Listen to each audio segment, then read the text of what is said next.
Selain saudara mantan Menteri Negara Pendayagunaan BUMN, Tanri Abeng, meninggal dunia dalam usia 82 tahun. Tanri Abeng mengembuskan napas terakhir pada Minggu 23 Juni dini hari setelah mendapatkan perawatan di Rumah Sakit Medistra Jakarta. Tanri Abeng merupakan Menteri Negara Pendayagunaan BUMN di era Presiden Soeharto. Ia pun melanjutkan jabatannya pada Kabinet Reformasi yang dipimpin Presiden B.J. Habibie.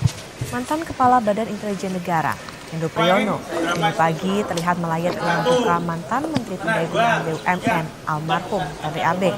Ia menyebut almarhum merupakan tokoh dan aset bagi negara di sektor manajemen, administrasi, dan bisnis.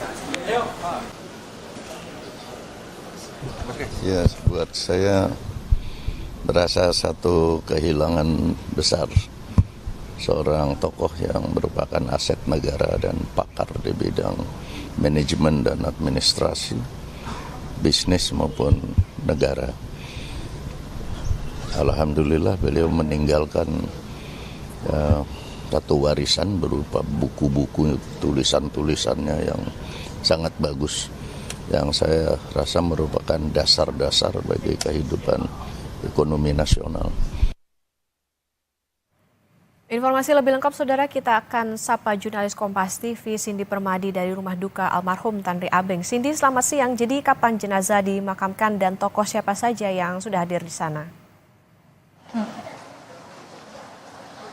Ya, Okta, selamat siang. Rencananya akan dimakamkan sesaat lagi. Jadi rencananya setelah zuhur akan dilaksanakan sholat terlebih dahulu di rumah duka di Jalan Simpruk Golf, Jakarta Selatan. Baru setelah itu akan disemayamkan atau akan dimakamkan di makam keluarga yang ada di Tanri Abeng University di Jakarta Selatan. Tadi dari pihak keluarga sebenarnya menceritakan kalau almarhum sebenarnya ditawarkan agar dapat dimakamkan di Taman Makam Pahlawan, tapi almarhum berpikiran bahwa tidak semua pahlawan harus dimakamkan di sana, sehingga ia memilih agar dapat dimakamkan di makam keluarga saja di Tanri Abeng University. Kalau siapa saja yang sudah hadir, ada banyak sekali, Okta, mengingat rekam jejak dari almarhum juga tidak hanya seorang guru, teknokrat, kemudian juga pejabat publik dan juga seorang pengusaha, sehingga tadi tamu-tamu yang hadir juga beragam sekali.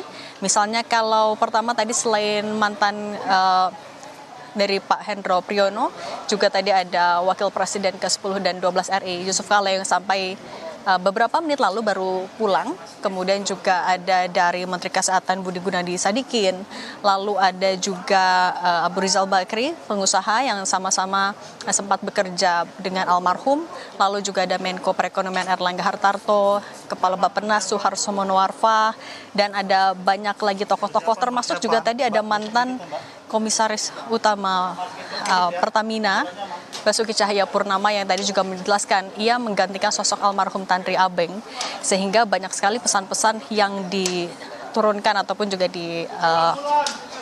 diwariskan.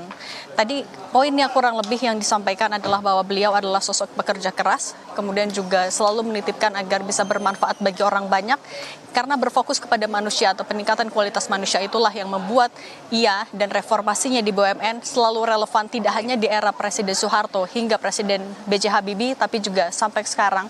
Itu yang juga diharapkan bisa diteruskan lintas generasi, tidak hanya di generasi almarhum saja, tapi hingga saat ini. Okta. Baik, sejumlah tokoh hadir di rumah duka mantan Menteri atau Menteri BUMN pertama RI Tanri Abeng, rencananya akan dimakamkan di Tanri Abeng University. Terima kasih jurnalis Kompas TV Cindy Permadi.